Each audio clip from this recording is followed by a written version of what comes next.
Okay, good morning, everyone. Welcome to the live stream. I think it's a couple of minutes after we were supposed to start, so I'll just kick off anyway. I'm not gonna. We've got a couple of people already here, which is good, and that's nice. And we'll stick around. I'll stick around for a few hours, possibly, depending on how many people show up. Greetings from sunny Brooklyn, New York. Jonathan, how's it going? I will also read out I'll read out the comments as well as I can, because I noticed that with the test run yesterday, for some reason the video didn't hold on to everyone's kind of live comments. So if you're watching this on YouTube and you're not familiar with it, there should be a live chat kind of thing on the right hand of the screen. Feel free to jump in there and say hi. Let me know where you're coming from. What time is it over in Brooklyn, New York? And also, I do need to mention that there's a bit of a time delay from when I'm recording. So when your comments kind of come up, I'll see them, but I may see them like a minute afterwards. Also, apologies if the video itself is a little bit, I don't know, the quality's not fantastic. YouTube's telling me that the quality's only okay right now, so we'll probably go out of sync, and that's just where we're at, unfortunately. And the other thing is, it's fairly early here on a Sunday morning, so you're going to have to just excuse me. I'm going to be drinking coffee all morning, so that might be our cap on how long we do things, simply in how long my bladder can hold out as far as the coffee's concerned. So one of the things I wanted to do today is, for one thing, I was going to do some live Sharpie sketches. There's one I prepared earlier, so I've already got a suggestion for the first one. And also, thank you very much, Jonathan, who loves my hat. It's the proper NX01 one, but I have to wear it because I've got natural light coming in through the window, and it highlights how thin my hair is, which is horrifying. So we're wearing the hat. So, General Podowski's back here once again. Hello from Brazil. That's exciting. Having people from around the world being able to kind of, it's now nerve-wracking to watch me draw and such. So what I'll also do is, just to give you an idea, I'll try and keep it family-friendly, but every once in a while a swear word may come out, so you're just going to have to, if there's any kids watching, Jonathan, I'm looking at you, you may just need to cover their ears. I'm not sure how we do that. Minotaur 3K, love the ABC packs. Oh, Vince, there you go. Sorry, so not Minotaur 3K. Vince here in the UK, fantastic. That's so we've got a few parts of the world covered, which is nice. Now, I came prepared this morning too. I've got brand new Sharpies. They're brand new. I say they're brand new, but I think the packet's been kicking around the house for quite a while. So we're going to get into that. And the other thing is too, and I'm going to keep apologizing, so you're all going to have to learn to live with that, is every once in a while I might pause and stare at the screen. That's because I'm reading the comments and such. So I know it's not compelling viewing, but then in saying that, as I said, it's early on a Sunday morning for me, so compelling was never going to be something we're aiming for. Now, we had a lot of fun yesterday, which was good. So I'm a little bit more comfortable with the whole setup. As I said, I think the video is going to go in and out, so we're just going to have to live with that. And the first Sharpie sketch that I was asked for, this is a previous one, is for a Captain Lorca. Now, it's interesting because I actually just finished drawing a Captain Lorca commission piece just the other day. Well, just today. Well, last night, really. so this is for Travis, and so he watches Discovery. So the occasional swear word is par for the course, as they say. That is true. That is true. Discovery dropping the F bomb in its first season. It's just not sure I ever expected to see that in Star Trek. I'm not a prude by any means, so it doesn't really offend me as long as it doesn't become like something that they just drop in there to be edgy or something like that. I was watching Titans. Titans, the I'm not even sure what channel it's on. It's on Netflix for me. With Robin and the Teen Titans, basically. And there was a lot of swearing in that first episode and lots of blood and bone crunching. So I was kind of like, oh, okay, I think I understand what they're going for here. And I think that they're not going for my age group, obviously, which is good. Because I kind of was like, oh, I was talking about it. And it's like, well, as a teenager, I probably would have loved that. And that's probably what you want. Thad, hello to you. Thank you for joining me again this morning. Now, as I said, I was going to kick off with a Captain Lorca. Not my favourite person in the entire world. I didn't like him at the start real much.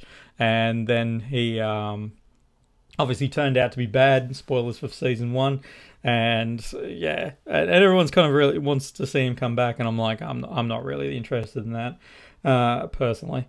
Now, so I'm going to do all this from memory. I'm not going to bother trying to pull up any kind of reference photos or anything. So you're all just going to have to forgive me again.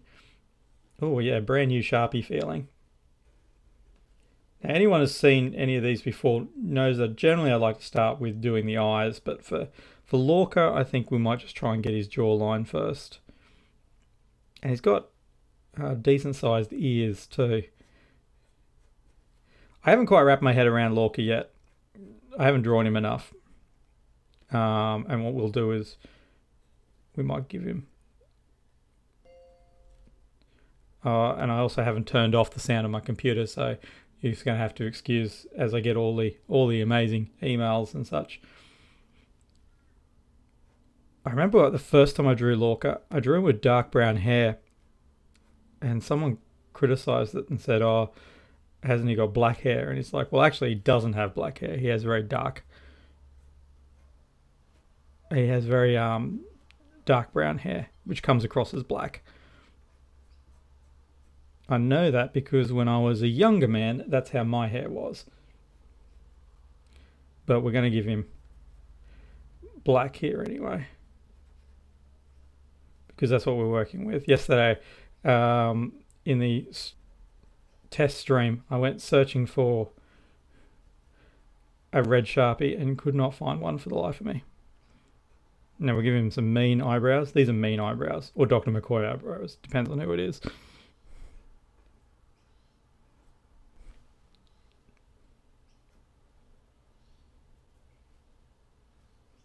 Oh, this isn't going to look anything like him. This is why we need the uniform. Still not a massive fan of the Discovery uniform. I just, it's not my idea of... I don't know, I just still think it's a little bit over-designed. I'm not sure how I feel about the collar and the extra bits. Now, what we might do at this point is... this is where I have to look at my hand briefly to remember kind of what it's going to look like. Never ever underestimate how important your own reference photos can be. Now, Vince here again, Lee, could you draw a compilation of the Star Trek Doctors? No, I'm not going to do a... no, I'm not going to do that. I'll pick one of them. Just because you can see I'm working with postcard size and with Sharpies, so doing all of those in one drawing, we'd be here for a couple of hours. So,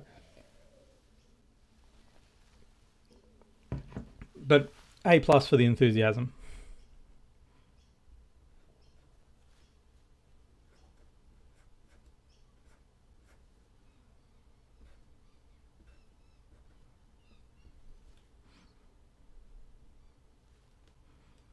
And Thad's saying the disco uniform's probably my third favourite after the First Contact one, Wrath of Khan ones.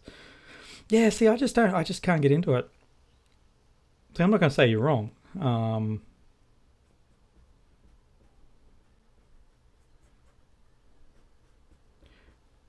Now, in order to make... Now, as I was saying yesterday, it's often in the accessories that make some of these drawings, and we're going to see what reasons why I don't like the Discovery uniform. I certainly don't like drawing it. Drawing it is probably my least favorite.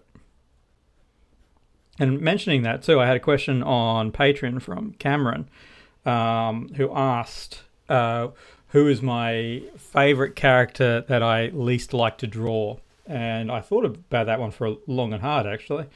And I think I realized that it was Garrick. So I really love the character Garrick, but yeah, I just it's not he. Cardassians, I struggle to make Cardassians look like Cardassians, look like the characters that they are, because Cardassians have very strong, they have very strong kind of features. So they have the eyebrows and stuff like that. So it was funny yesterday when I opened it up for test drawings, when the first one that came out was Garrick, of course. So I thought it was funny anyway. It took me ages to work out some of this uniform.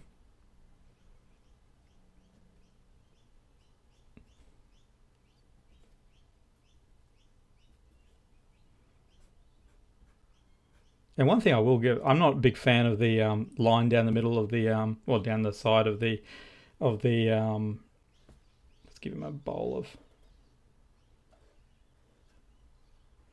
of fortune cookies while he's there.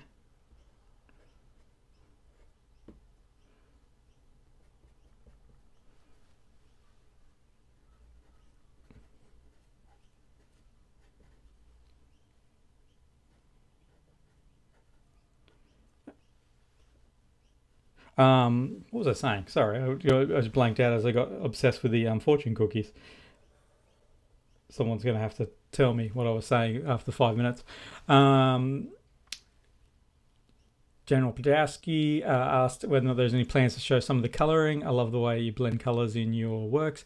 Yeah, the not today, obviously, because I need to do a different setup. I probably have to be on my drawing table. This is my computer table, so and sometimes I'll draw here.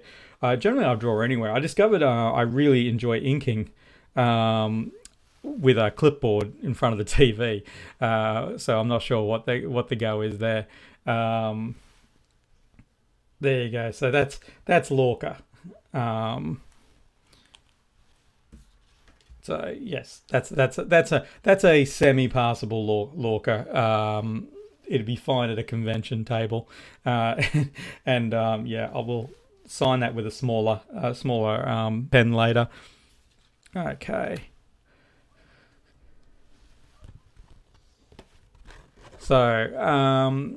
So yes, as I was saying about the the watercolors. Yeah, I mean, I loved painting with the watercolors. Can't do it on this type of paper, and I also, yeah, I'd rather probably do that. Set the whole system up on my drawing table. But I'm definitely happy to do that. I think I've done some in the past. If you check out some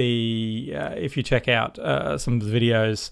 Maybe on Facebook or somewhere along the lines of that. I've definitely done speed painting, because that's the other thing too. Like a quick Sharpie drawing is one thing, but sitting down and watching me paint for about 2 hours is maybe it's soothing. I don't know. We were just talking on the Lee and Dan show about slow TV, I think it's called, which is those videos that they mount a camera to like a train or something like that, and it's kind of it's enjoyable to watch. It's the bizarrest thing. Like, if you were on the train, you'd be miserable because you not at first. I think that's always the case. You get excited about being on the train, and then after an hour or so, I guess it wears off a little bit like a plane. But yeah, so watching me paint would probably be a bit of a slow TV kind of day.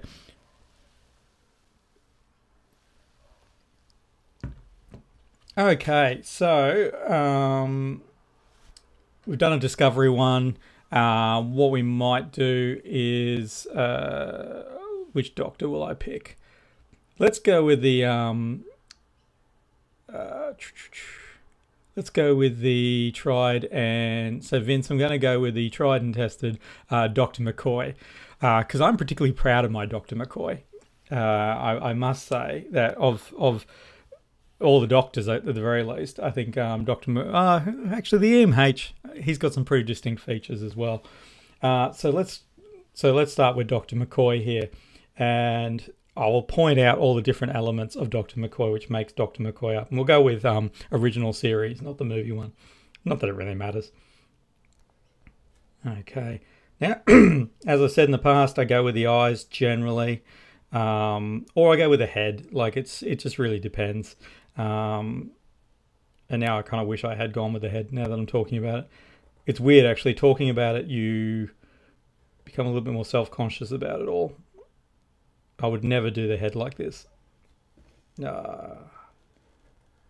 know what? I'm going to see if we can save this, but I don't think we can. So the bags under the eyes is a big McCoy thing. Lines on the face.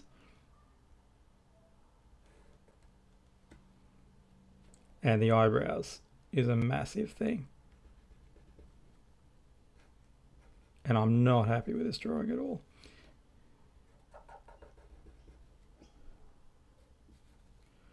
Actually, I'm not happy with this Sharpie.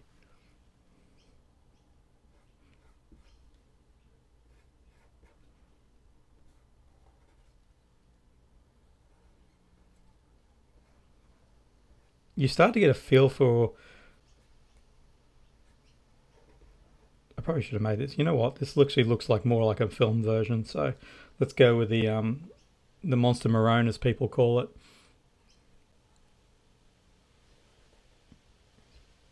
I do love the collars.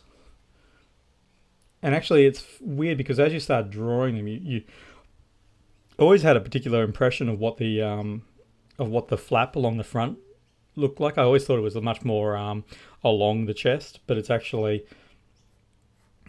comes from this point here.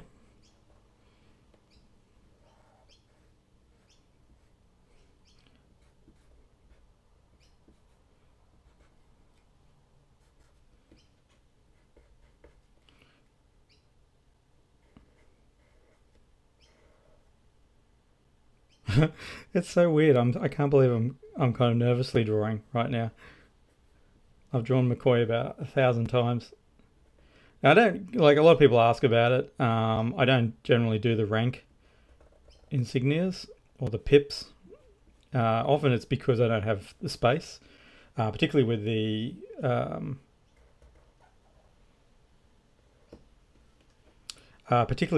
like say the Voyager uniforms or even the Next Generation uniforms for that matter, because the necks that I'm drawing aren't like, they're sticks basically. So the moment you try and put like 4 or so kind of pips on there, it doesn't work. So I don't. It's like it's an on-off rule. Sometimes I put them on there. If it's Harry Kim, I like to put the 1 pip. So, and then also what we've got is, I always forget the white thing on the arm. And I probably should have forgotten about it here. It's too high there, but anyway. You get to see this all live, so this is where the magic happens. Fun insignia to draw. Again, I don't get too involved with details at this level. You can't, but you can definitely tell kind of which one it is. That's my favorite insignia. So that's a Dr. McCoy. It's not my best Dr. McCoy by any means, but it would again do as a pinch. I think you could probably tell there's Dr. McCoy. So yeah. Now, so I'll catch up on some. I'll catch up on some. Actually, I'll put that back there so there's something there, just in case someone joins and goes, "Why is there a white screen on Lee's page?" So I'll catch up on some of the comments from what it mattered. So many thanks from Jonathan. That's no trouble at all. I hope you enjoyed that. Podrosky. I'm going to say Podrosky is pronunciation there, and just hit the thumbs up if I'm right. For what matters, I do agree with you. In the Discovery uniforms, I don't like them very much either. And look, and that's not a see. This is the thing, we were talking about this yesterday. It's become a weird kind of situation where you can't dislike anything. Otherwise, you're against it, and it's quite a polarizing position to have. It really kind of because, like I was saying, someone asked me what I thought of the latest episode, the Saru episode of Discovery, and it really didn't do anything for me. And I love the character Saru. I'm not sure I'm enjoying where they're going with here. But I did kind of say that online because I didn't really want to open it up to some sort of argument that I don't love Star Trek enough because I dislike. I'm not enjoying Discovery as much. I really enjoyed the first 2 episodes. I still think that it's not as laser focused as it could be. And I'd really love it to get more laser focused. I am enjoying seeing a lot more of the characters, which is fantastic. So kudos to them for that. I'm a little bit concerned about the original series / Cage stuff overrunning the show. I think Captain Pike is amazing, and he's absolutely, he just commands the screen when he's on there, and so he kind of overshadows our established characters, which is a shame. But I'll take some Captain Pike. I'd love a Captain Pike spin-off, but the reality is too, we already know what happens to Pike, so I'd much rather them go forward again. So things like the uniforms, I just think they're over-designed personally. I don't like the collars and stuff like that, although I'm sure it's going to grow on me at some point in the future. Jonathan, unrelated to art, we're curious over here, who are the Funko Pops on the shelf underneath the Hogarth? Ghostbusters. There are a couple of the Ghostbusters. I have the full collection of the Ghostbusters ones. I actually have a decent... I have a semi-decent collection of kind of the Funko Pops that I like, but then I had to stop because you can go insane. I don't need a house full of Funko Pops, like the Big Trouble in Little China ones. I'm a massive fan of Big Trouble in Little China. I just didn't go ahead and get them because I just went, you know what, it's got to stop at some point. I don't have the Next Generation ones, but I have all the original series ones. They're cute little figurines, but as I say, they're just they're a little bit too affordable and to take up a lot of space. So yeah. Okay. So let's go back and of course, yeah, Vince chose Phlox, which I didn't do. I did a Dr. McCoy instead. Sorry about that, Vince. That's the delay, unfortunately. So there you go. Don't overthink it. It's looking good. Well, it kind of, as I said, I would have, if that was a pencil, I would have fixed a lot of it with the pencils and inks. Often what I'll do is I'll do the pencil outline, and then I'll fix a whole bunch of stuff in with the inks. So what happens is often I won't put all the detail in. Often the ones that I share are quite detailed, but I really don't need the detail because I tend to ignore it. So yeah, that's just the way it is. Okay, S. Garcia, welcome here. This is fantastic. That's very kind of you to say. They're the ones I'm going to read out now. You've got to say something nice. Damn it, Lee, I'm a doctor, not a Sharpie. I can do an all right Dr. McCoy impression, but I'm not going to. But I can. I can do an all right Dr. McCoy, and I can do an all right Admiral Akbar. I do a pretty damn good Admiral Akbar, actually, but I'm not going to do that. So, Vince, Haley, I agree with your comments on Discovery. Saru is growing on me, but feels like they're rushing the stories. These drawings are great. How about Deep Space Nine character like Kaya Parker? Kaya Parker, I'd have to get a reference photo up. I've drawn Kaya Kaya Parker a couple of times, but I definitely would have to get a reference photo. So I might kind of ask for other options on that one.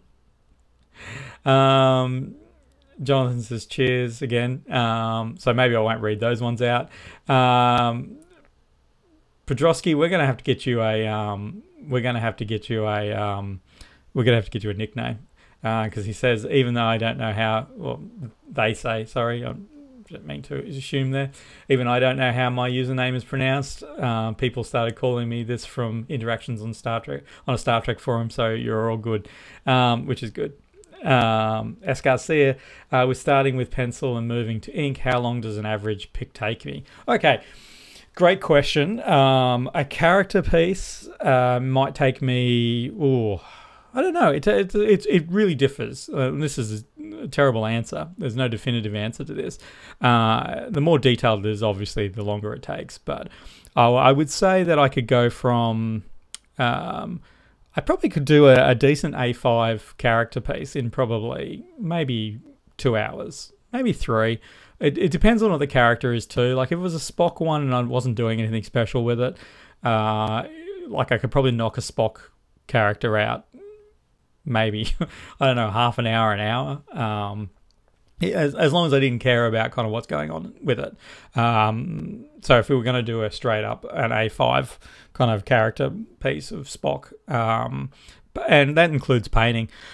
The big thing, particularly for commission pieces, is that I like to leave the inks to dry. Like normally if I was doing the Star Trek 365, like the daily drawings, I would tend to just kind of rush them and just, don't worry about waiting for ink to dry. Generally the ink, like I use Copic markers. I also use, I'm just kind of trying to see if I could see any of my markers, which I can't, which is good.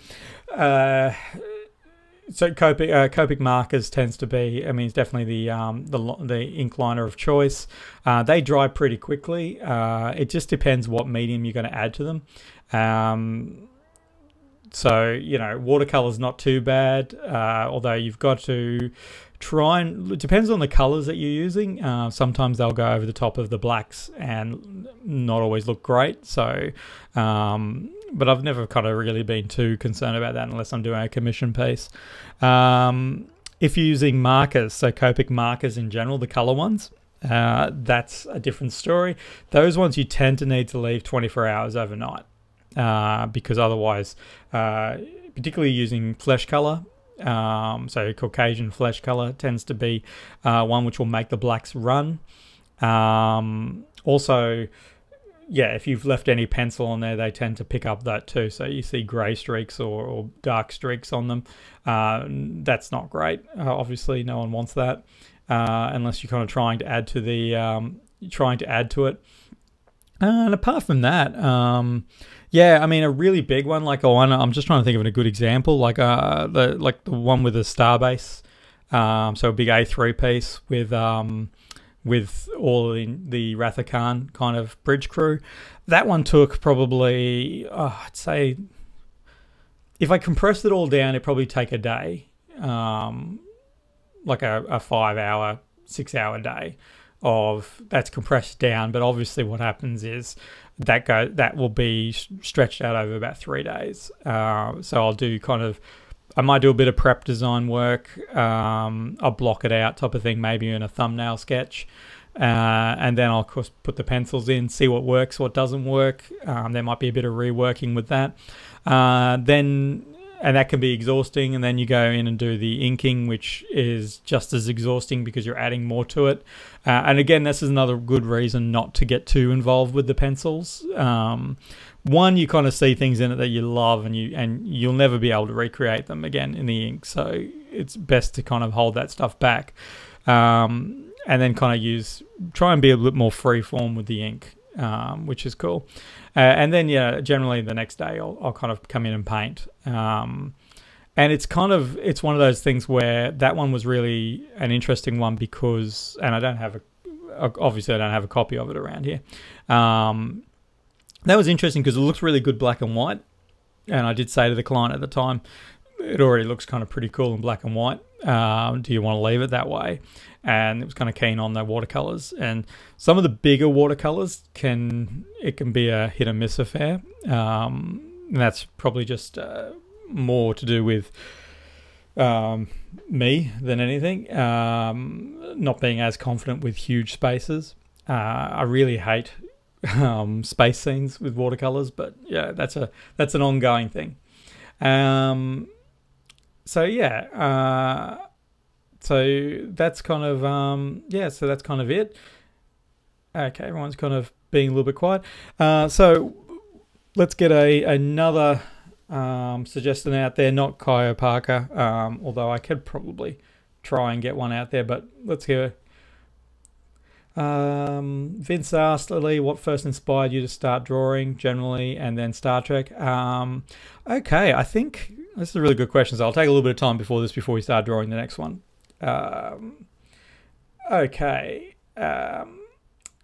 So my dad was an artist of sorts. He painted, not professionally or anything, but he painted in his kind of spare time, and he was pretty good. And I think he used to pencil sketch, and I have kind of memories of that when I was a kid. And so I think most children want to emulate their parents. Now, to put this into context, I didn't have the greatest childhood, and I'm not really going to go into any great detail there, but it wasn't always very pleasant. So there was a kind of a lot of, so that's why it's weird talking about it, because it's it's something you kind of you don't tend to dwell upon a huge amount. But anyway, I started drawing when I was very, very young, mainly probably because, as I said, my father drew and painted and stuff, and I kind of, as I said, you want to emulate a parent. And then it was a escape, I think. It was a very cost-efficient escape. Now, like when I grew up, I was pretty poor, pretty damn poor actually, and so. And this is kind of, so it's kind of interesting, because it's like I was really into all these type of commercial things. I had one He-Man doll, just the one. And I had like a couple of like the small Transformers. When I never got one of the big ones.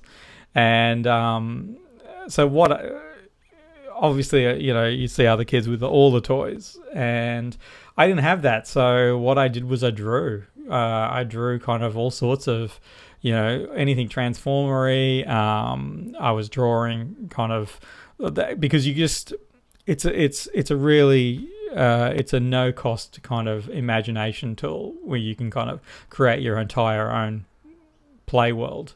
And that's why that's why I'm so passionate to people to say, look, don't worry about not being able to draw or not being able to draw the way you want to draw, which is always the case. Everyone kind of says, I can't draw, blah, blah, blah. And it's all rubbish, because you can draw, you just can't you can't emulate the style of drawing that you'd like to draw. But everyone can draw a stick figure.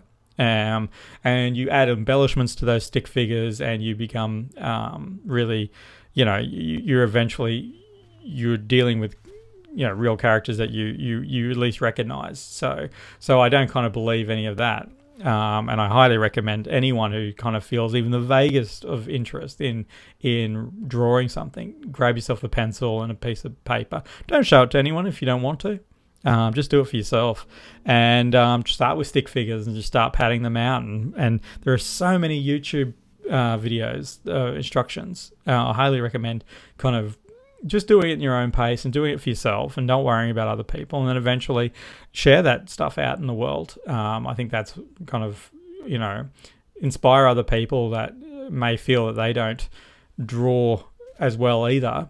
And it's a great output, and it's something great for kids, because it's like Lego. You get to build your own worlds and I say this all online a lot, and I get in trouble for it because people want to argue about these things. But I always maintain that headcanon is the most important canon. It's the only canon which matters, because people kind of say, Discovery's not canon. It's like, it doesn't matter, because if it is canon to a person, then that's what it is. And and no one can ever convince you otherwise. Like, no one can say to me, the Star Trek 4 novel is not canon, because it is. and there's nothing you can do about that. And so what I love about drawing, particularly for kids, is that if they want the Ninja Turtles to hang out with Luke Skywalker, they can. If you want the Ninja Turtles to fight stormtroopers, they can.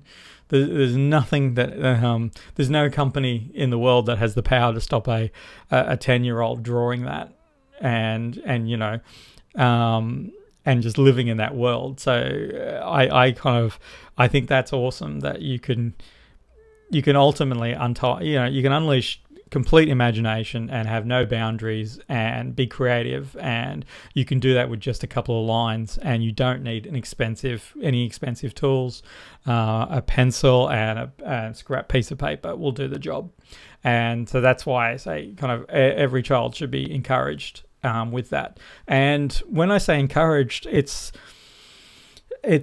I think my dad, and this goes back to kind of some of my childhood, I guess, is that he thought he was doing the right thing by criticizing, because he thought that it would make me better, and it did not help at all.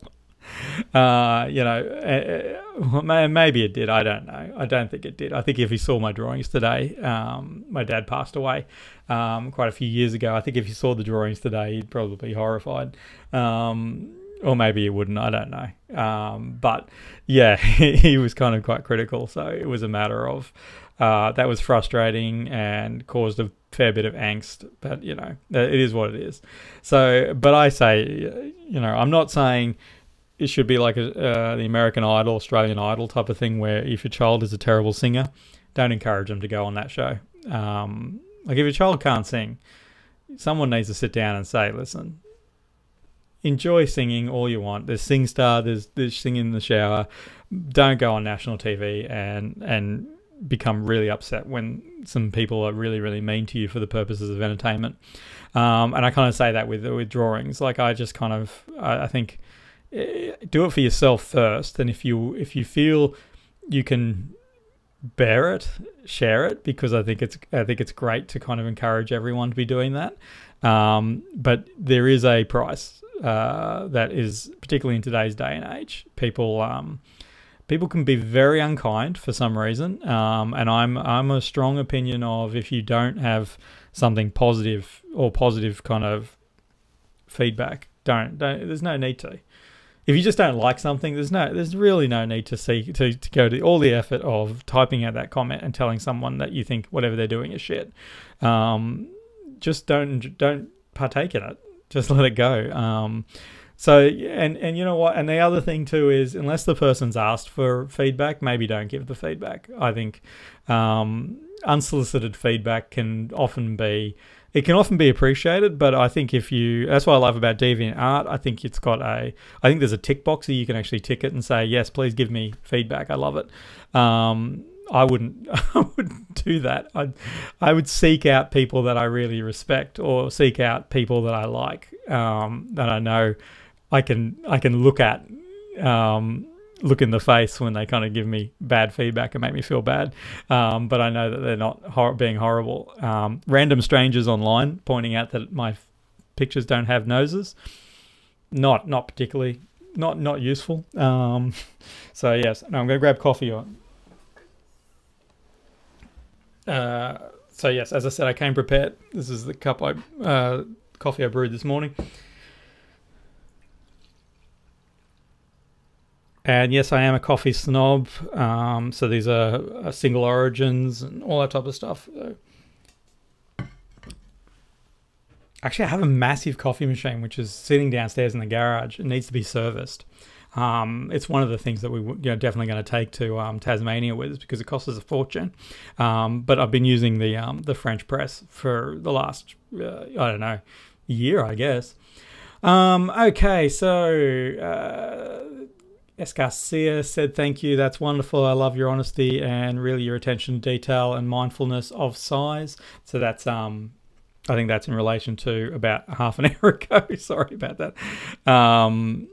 Talking about the drawings. That look, I kind of you can see it on the paper. No one's confused that my stuff's realistic or anything like that. So, and I like to own the, you know, the mistakes or my not mistakes, but like I've spent a long time developing this ridiculously simple style. It looks like a child drew it, which is exactly what I'm going for. But it's not easy to do that. It's very easy to overwork stuff. So yeah. Yes, SKC also said it's very inspirational. I'm glad you found a way to positivity through art. Yeah, definitely. Art's a hugely positive thing for me. Vince, I can relate a little to some of your childhood, Lee, as I loved comics. Yeah, no, massive comic fan too, Vince. Marvel and DC, that's often where I found a lot of art inspiration. Marvel and DC drew the characters, but Dad thought I was wasting my time. Yeah, so I had to hide it. That sucks. That really sucks. I still sketch from time to time. That's awesome to hear, though, Vince.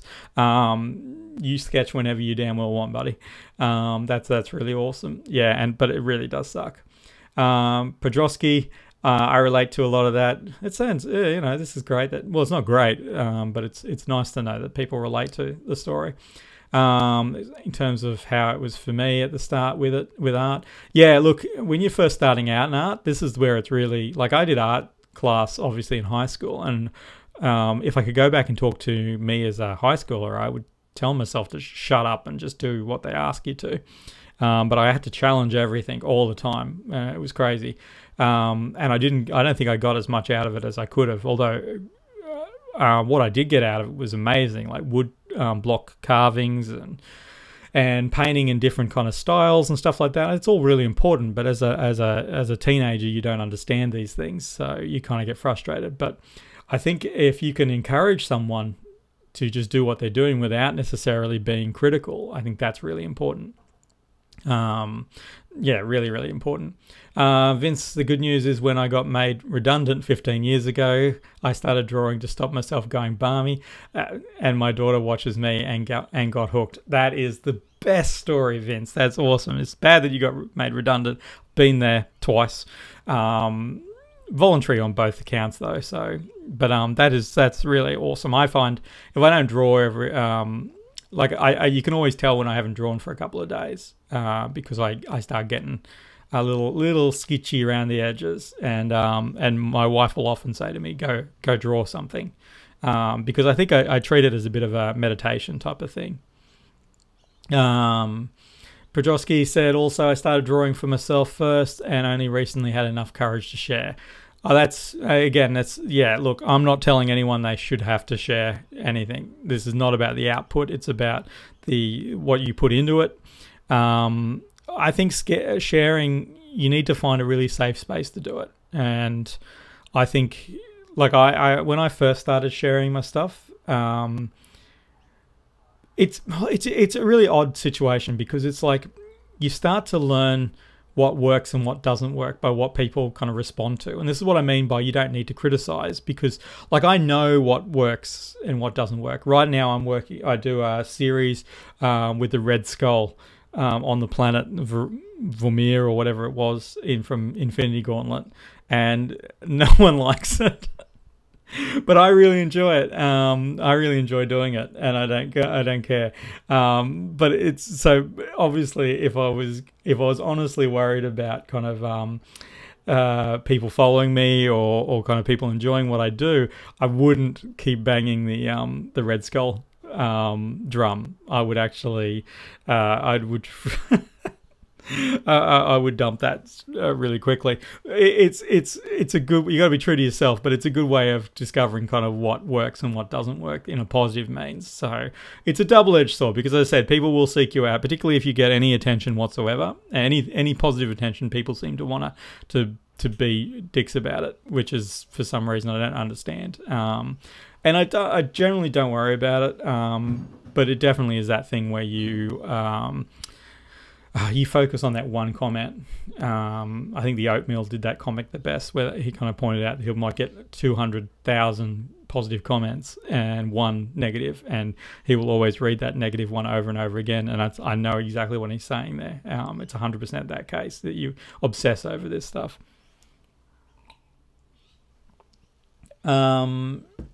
Okay, years later, so Vince, years later, she studied game art at uni and now works for a large games company. That is the greatest outcome ever. That is so exciting, Vince.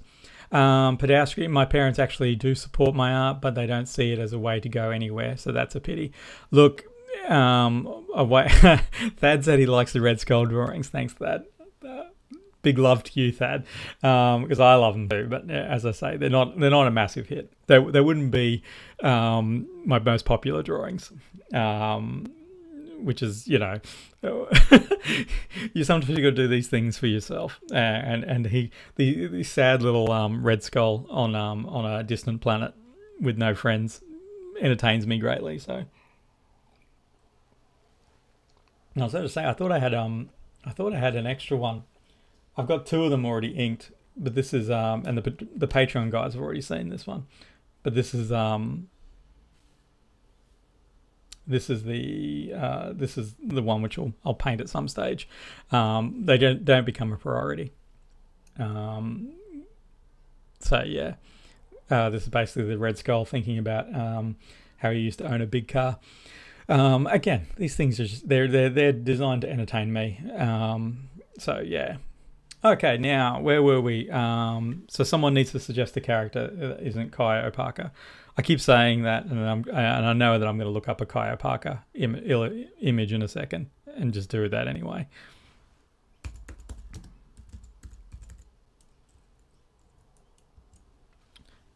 What's cool is a little bit of trivia that everyone should already probably know is Kai Opaka, of course, was in an episode of Friends. Not as Kai Opaka, of course. She was the mean lady at the laundromat who was making Rachel's life miserable.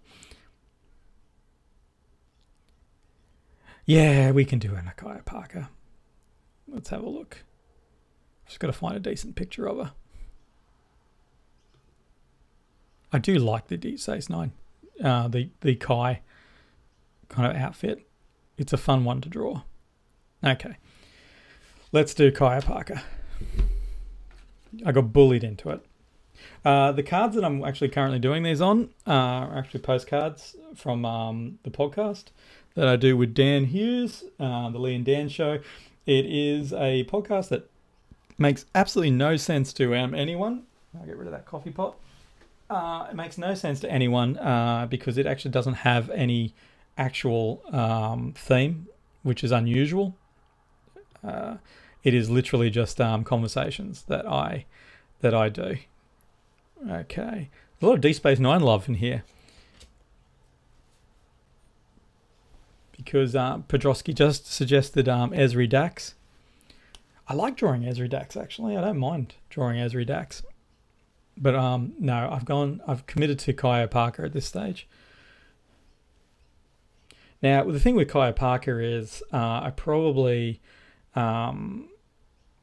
start with the line, definitely the outline of her head. So that's...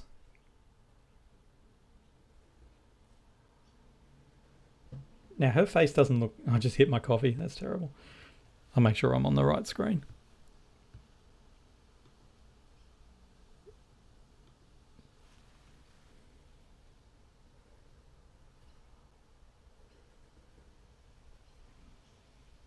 So what we're doing here is we're trying to establish a frame. Now, because I don't do noses, and of course the Bajoran main feature is their nose ridges, I do that. I got a love-hate relationship with eyebrows. I really should use them more. Now, what I do there is I don't try and have too much of a smile because she's serene.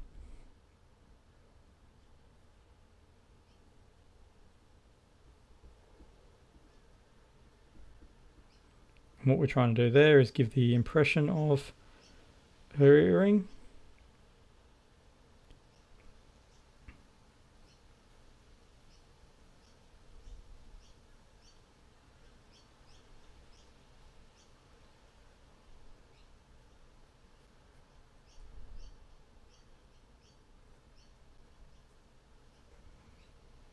And little details like that are usually what sells stuff like this. So that's the little thing here on a hat, because I'm looking at an actual.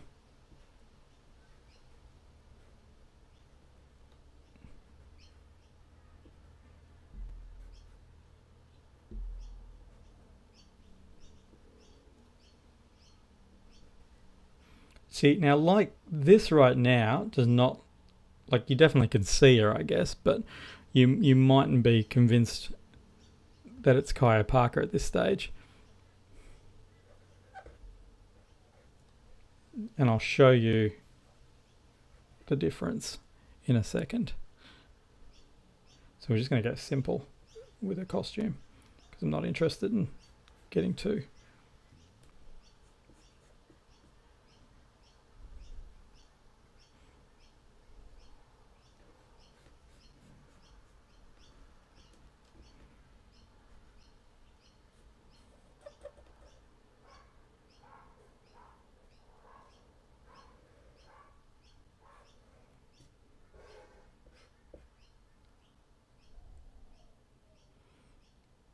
And of course, generally online, this is where everyone's pointing out everything which is wrong with this.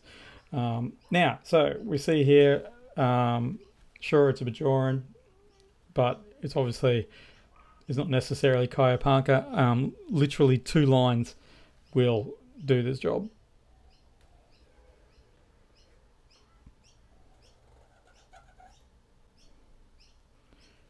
And suddenly we have a Kaya Parker, probably a little bit thinner than our Kaya Parker. And usually what I probably do is I probably would have her hands kind of together.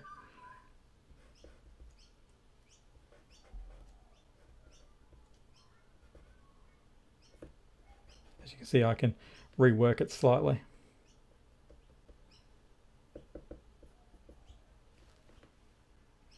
There you go. And we have a Kaya Parker. Now, I just stuck my aircon on, so if you do hear a bit of a noise, I apologise for that, but it is starting to get warm in here.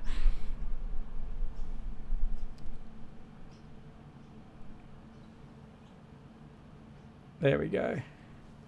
And Vince just said, that Kai is fab, glad you decided to do her. Got to go now, Lee, as I got an early start tomorrow. That's fair enough. I think it's late for a lot of people. So, as I said, I'm happy to kind of hang out for a while, as long as people are here. Draw with the Prophet's Child. Very nice. So thanks very much for joining us, Vince. That was fantastic. These are something I'd like to do a little bit more of, and now I've got some of the software sorted, and I'll just keep working on kind of setting it all up better. So thanks very much, Vince. See you later. Yes, that was Jonathan who said draw with the Prophet's Child. That's great. But I mean, as you can see, like, I think that's kind of, it's weird little things that will make a character, that you kind of, you don't, you know, it's certain elements, like Spock obviously is an easy one because he's got so many kind of key features.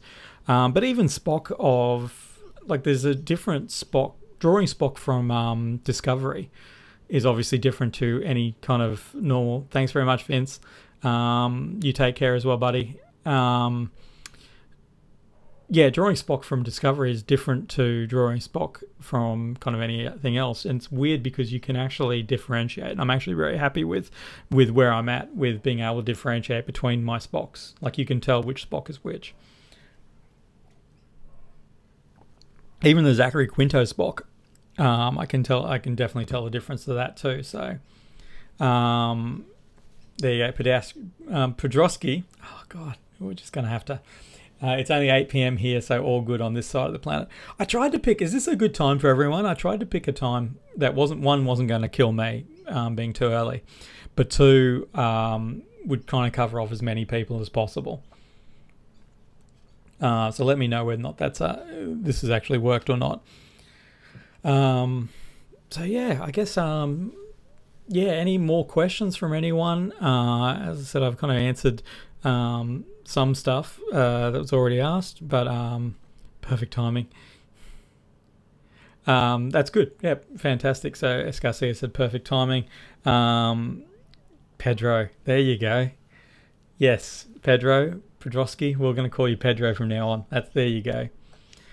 When you did the giant illustration of all the sporks that were all recognizable, yes, Spocks. That's funny. Thad just wrote Sporks, which I'm going to refer to it now. Yes, when I drew the Sporks, that was interesting actually, because it was because I actually wasn't going to.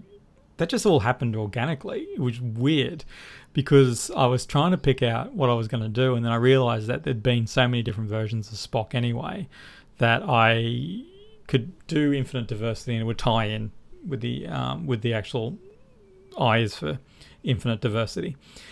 And so I literally just started with the first one and just started putting all the different versions in.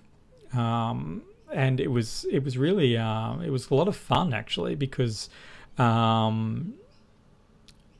I was really proud of that Discovery Spock, because he came out really, really well, and I've drawn him since. Some of you might have seen it in that little cartoon about why Michael Burnham had upset him. It was because of his Spock helmet.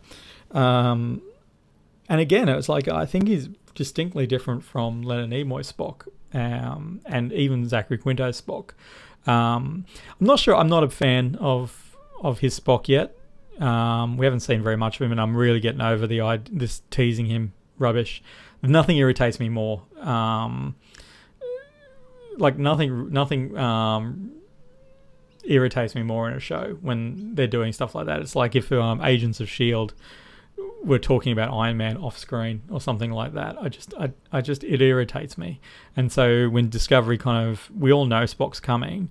Okay, and so so it just irritates me. Now, question for you all, and I'll take I'll take whatever answers I get, is does anyone want to hear my theory on the Red Angel, and how it'll all go? Because I'm happy to because it's not a spoiler because I don't know, but if no one wants to kind of speculate, I'm happy to keep that to myself.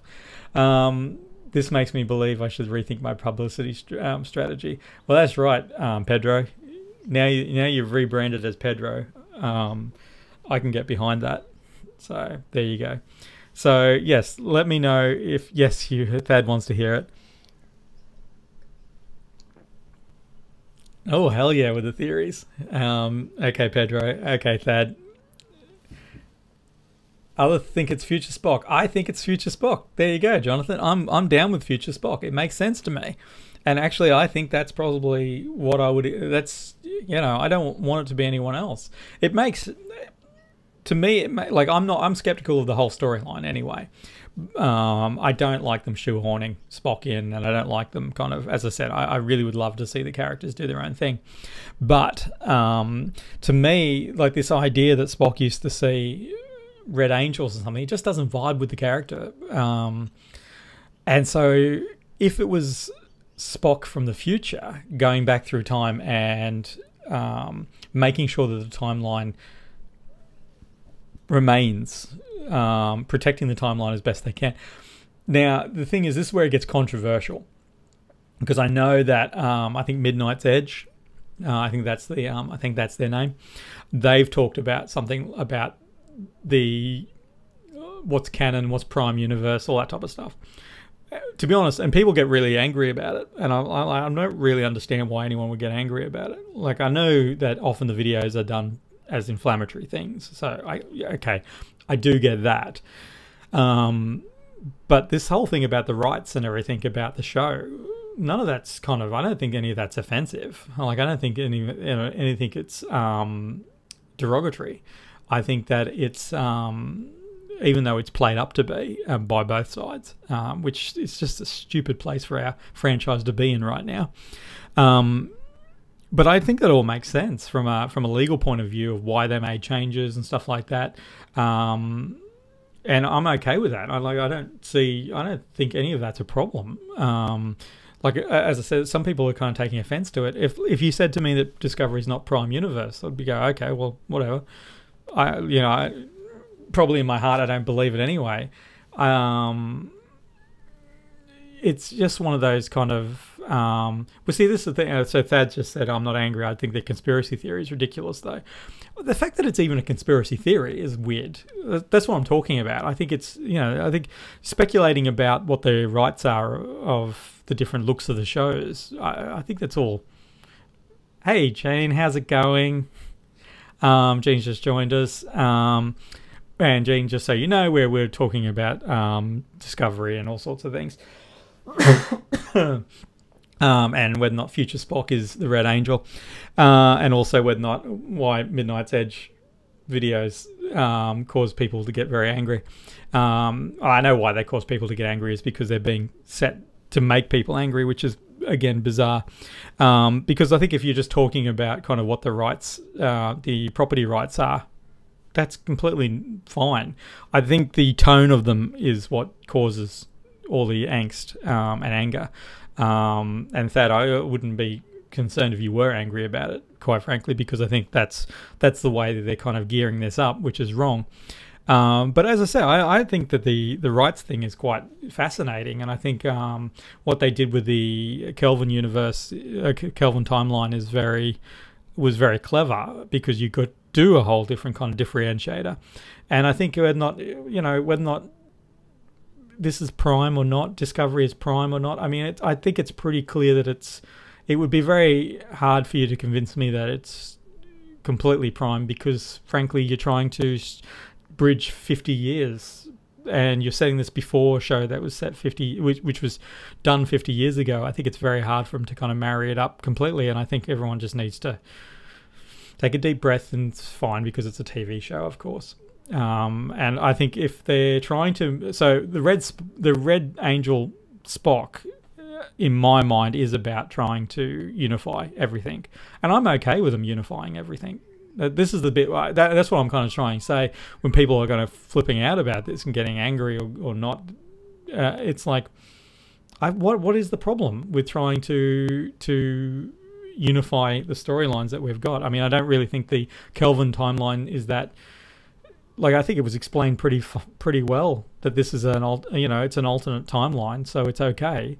Just to explain off why everything looks different, and then everyone's kind of very upset about Discovery and canon. It just seems to be a circular argument continuously for no reason at all. Because, as I said, headcanon's your most important canon. So if you want to believe that the uniforms in Discovery are canon, then great. And if you don't want to believe it, then that's fine too. I think the uniforms are probably set a little bit too late in the timeline to be the naturally going to what's in the cage. But I think they're definitely a natural progression of the Enterprise uniforms, apart from the offset collars, which is a little bit eye-twitchy when drawing, but it is what it is. And I don't really like the speed lines and everything all over them. So, that's just So my theory is, yes, I think Red Matter, Future Spock, I don't know how they're going to do that, when they will use stock footage, or when not they'll CGI it, or when not they'll put young Paul McCartney Spock into makeup. But I do like, I think that's all fine. And people are worried about the Picard show as far as, it's not going to be the same and blah, blah, blah. And it's like, well, that's awesome. Nor should it be. And if it married everything up together, I'm okay with all that. It doesn't really worry me. I just think you enjoy what you enjoy, and just let other people enjoy what they enjoy. And that's why I don't kind of, I don't tell people they're wrong to like the uniforms of Discovery. I come close, granted, but I think that's just you naturally need to check yourself, because you think your opinion's probably better than everyone else's, or you don't, in fairness. But yeah, it's just one of those things. So I call for harmony and peace. And so speaking of that, here we go. Someone is actually Cisco today. Thad just said, I saw someone say the Red Angel is actually Cisco today. You know what? Would that be the worst thing in the world? I don't know. And I hear a bunch of Trekkies go, yes, that would be the worst thing in the world. I don't think it would be. Tie it all into the profits. It's all connected. They're making sure that the timeline marries up. I don't know. It's again. It's like it does. I don't really care. I just want good stories, and that's the thing. I think I'm struggling with Discovery the most right now. Is I'm not finding. I really kind of. I don't. I just really want some solid stories, and that's all I want. I don't really care about the rest of it. Thad says he doesn't think it's true, but he thinks it could work. I think we should all just quote it as Thad thinks. Thad really does believe it, and that's what I'm going to post on Twitter later. No, it's a safe spot. I look at Woodwork like it's a bit fanboyish. It's a bit too connected, but I'm okay with it. Again, like any of this, I'm okay with. None of this would concern me. Like I'd be like, oh, okay, sure. Is that where we're going? I mean, how crazy can it get?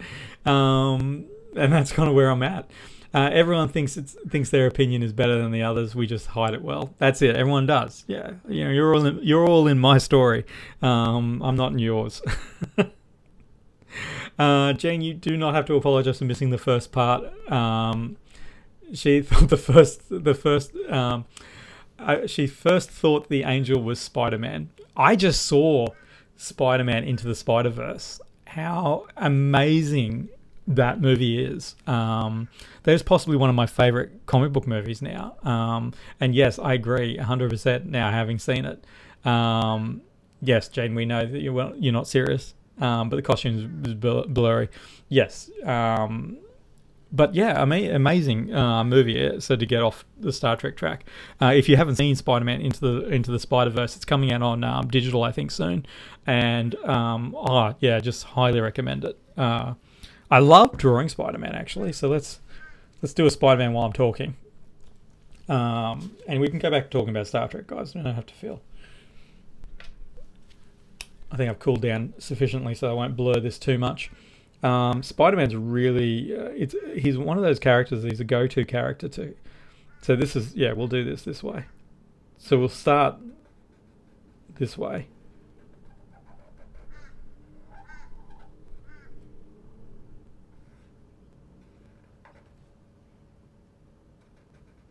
What's cool about Spider-Man is if you can nail this part, you're done. It's a bit like an alien.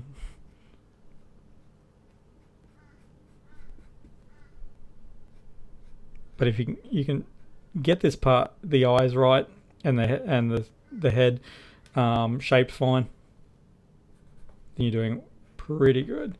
And what I love about Spider-Man is that when we're drawing him,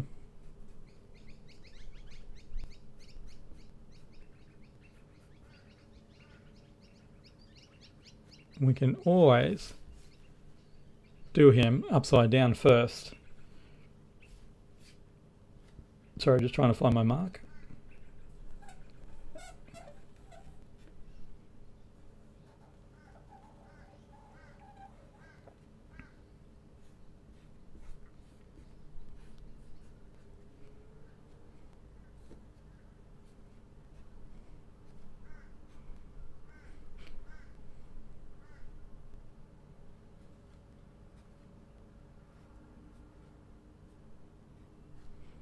Look at me drawing upside down. How good's that? Now I'm going to stuff it up.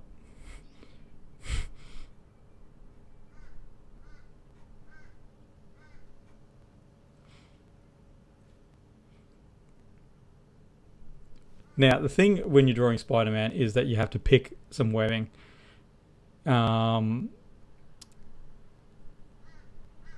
Yeah, so Thad, I agree. Spider-Verse was great. Spider-Verse was really good, and I'm really happy they're making a sequel. Which is just it's really exciting. I'm a big Nicolas Cage fan. Like I don't care. I know that he's done some. He's a man who's never said no to a bad role. But I really love Nicolas Cage. I grew up with Nicolas Cage in the 90s and stuff like that. My wife's favorite film is Moonstruck.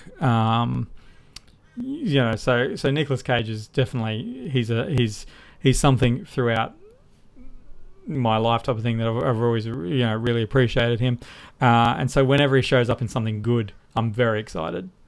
And so he's Spider-Man Noir in this, and I'm very excited by that fact. And that's the new answer to what was the last good Nicolas Cage film. Before that, it was probably Kick-Ass. So the challenge of Spider-Man, as I was saying, is once you start with the webs, you've got to make sure that you get them to line up.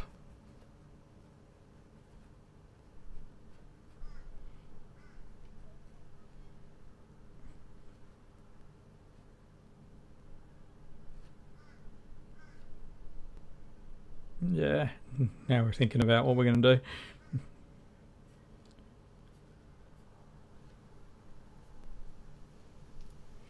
Okay, which way will we go? Yeah, we'll follow the head.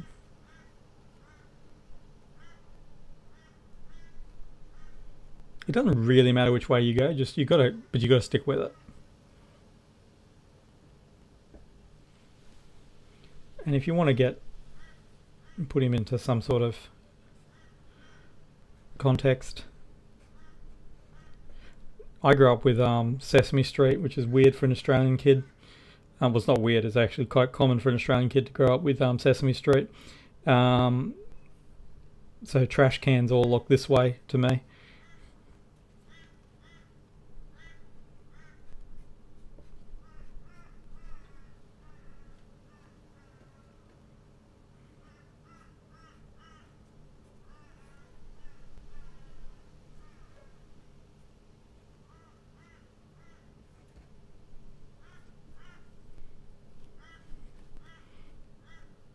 So here's Spider-Man in an alleyway making friends. I love drawing Spider-Man. I wasn't a massive Spider-Man fan. But I love his look and feel. It's an amazing design. Okay, so let's have a look here. His head shape looks like Isaac's from the Orville. How good was that last episode of the Orville? I don't know if I'm allowed to say that. It's very, very good. It was very, very good. I highly recommend anyone who's still kind of on the fence and enjoys Star Trek and hasn't checked out the Orville. I highly recommend it. You're not betraying anyone by watching it. And if you kind of put off by Seth MacFarlane,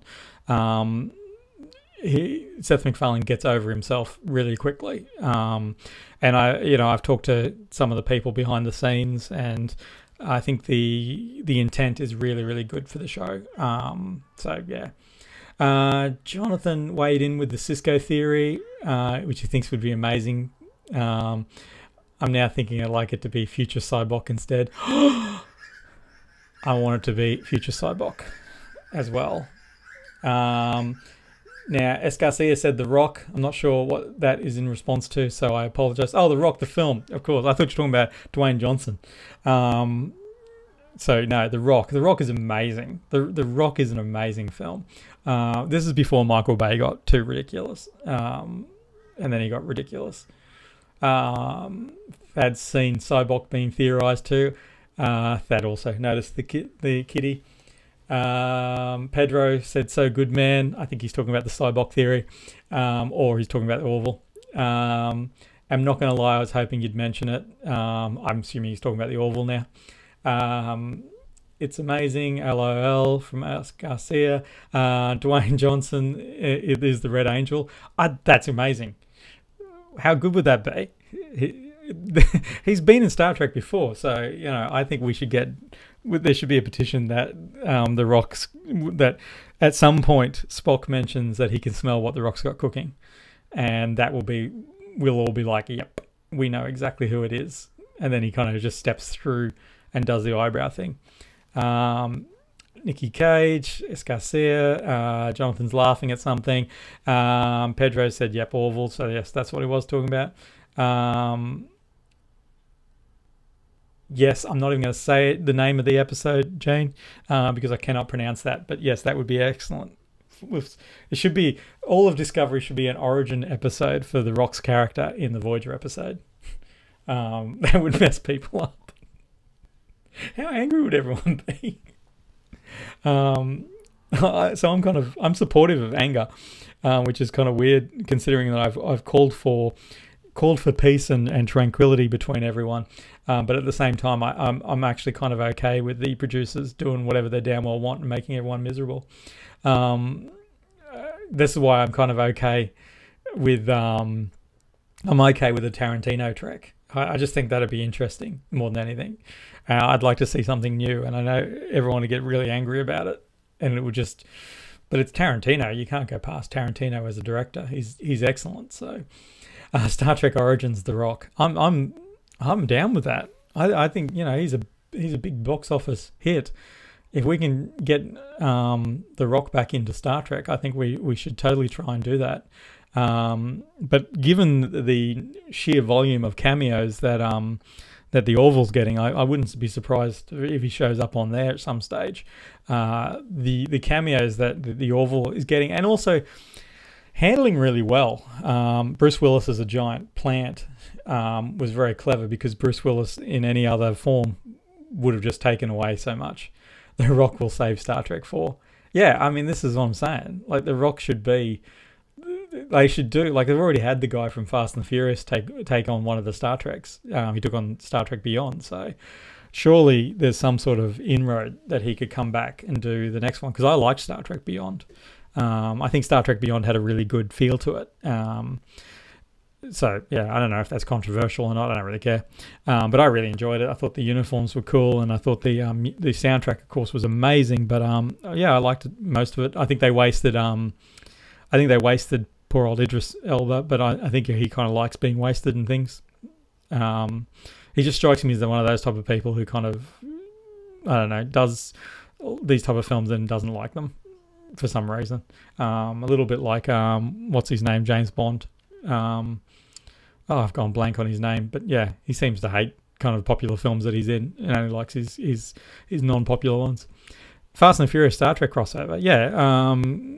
Klingon Drift. I'm all for that. Daniel Craig, that's exactly right, Thad. Thad said that Beyond is his favourite film of the Kelvin movies, and I definitely agree with that.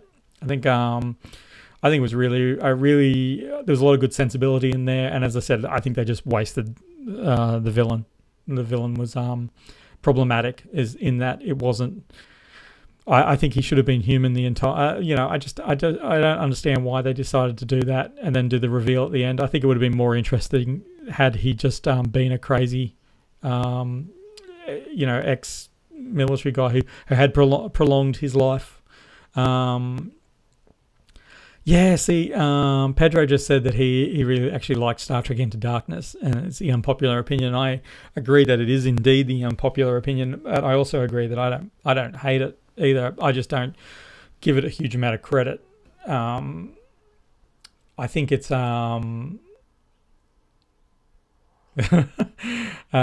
just said Voyager season 7 episode 3 Drive. I'm just here to see how many Voyager references I can make. What happened in that episode, Gene? I don't remember. Tom and B'Elanna. So Fast and the Furious with Tom and B'Elanna. That is indeed what it was. I still think it should be called Klingon Drift, because that is my favorite of the Fast and the Furious titles. Actually, that's not true. My favorite Fast and the Furious title is Too Fast, Too Furious. I don't think there's a better title for a sequel at all. And it's a testament to, I'm not a massive fan of the last Fast and the Furious film, but I really enjoyed the franchise in general. So now Jonathan's got to bow out for dinner. Very insightful session. That's all right, dude. Sorry to run. Best wishes to all. We'll catch the tail end on YouTube later. Certainly will. Thanks very much for joining us, Jonathan. Showing so much enthusiasm. Really appreciate it. Into Darkness is my favorite as well. So we've got a bit of Into Darkness. Into Darkness looked amazing. Like, don't get me wrong. And I actually don't mind Benedict as Khan. I didn't have a problem with that at all. I did have a problem with like interplanetary transports and stuff like that. And it's little things like that I think I don't understand how it got through to the end script. So yeah, I don't understand why someone at some point didn't just go, you know what, this opens up a very, very big kettle of fish, because why are we using starships if we can beam to Kronos? And the other thing was the resurrection stuff. It's like, why aren't they just draining Khan? Like, you could keep him in suspended animation, just keep him alive, and just keep kind of, yeah. Pedro said, for real, wow, I don't think I've seen someone else that actually liked Into Darkness. I really enjoyed Into Darkness. And Thad just said he didn't like Spock Kirk reactor scene. I actually didn't mind that. I actually get pretty emotional towards the end of that film.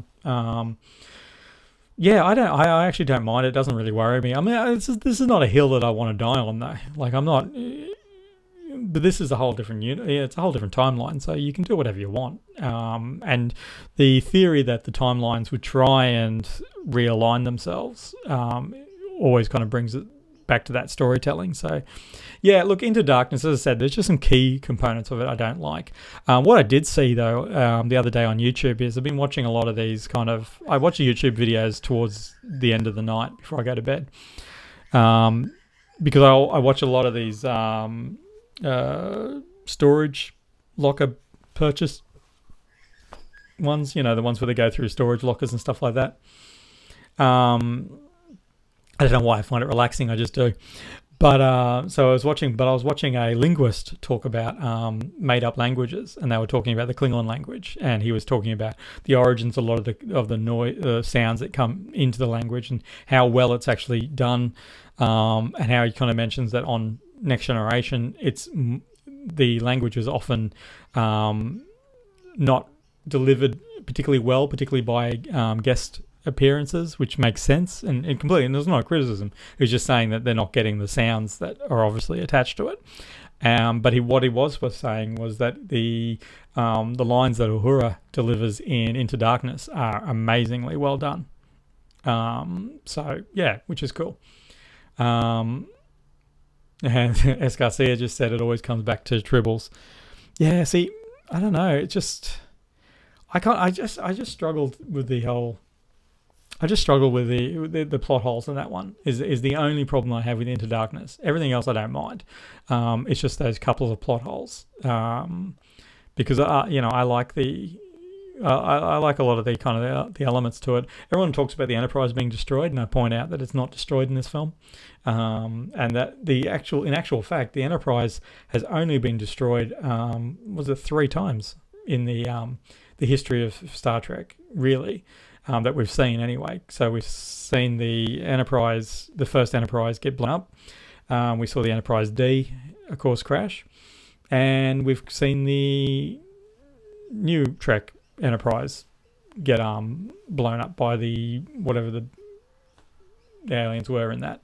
So there you go. So it's not it's not too bad. We've only lost 3 in 50 something years, so it's not that much of a overdone trope. So just the technicality, as we do in the Star Trek universe. Yeah, cool. Yeah, that's what I'm saying. Thad just pointed out that the Enterprise C was destroyed off screen, but that's the thing. It was. We didn't see the destruction of it. The Enterprise B was probably destroyed too, off screen. Like there's a reason why the Enterprises kept getting replaced. So yeah, but people kind of were critical of the Enterprise being blown up in the last one, in Beyond, because they said, it's been done to death, and it's like, well, it's actually only been done in the, it's a long history. So yeah, so I felt it was it's a bad criticism. And this is something I think it's hard too, because I don't like when mainstream media starts talking about Star Trek and they get lots of things wrong, such as it looks like my video is having problems.